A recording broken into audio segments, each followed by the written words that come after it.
Hello everyone! In this video, I'll guide you through how to reactivate Facebook dating after you've deleted it step by step. First, open the Facebook app on your mobile device and log in to your account.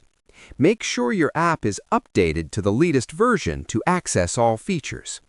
Next, tap on the menu icon, then scroll down and select Dating. If you had deleted your profile, you'll see an option to set it up again. Tap Get Started to begin the reactivation process. Now, review your previous profile information.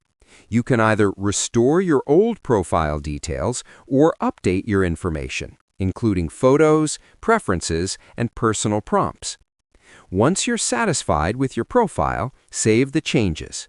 Your Facebook dating profile is now active again, and you can start matching and messaging immediately. By following these steps, you can easily reactivate Facebook dating and jump back into the dating experience without creating a completely new profile. Subscribe the channel for more videos.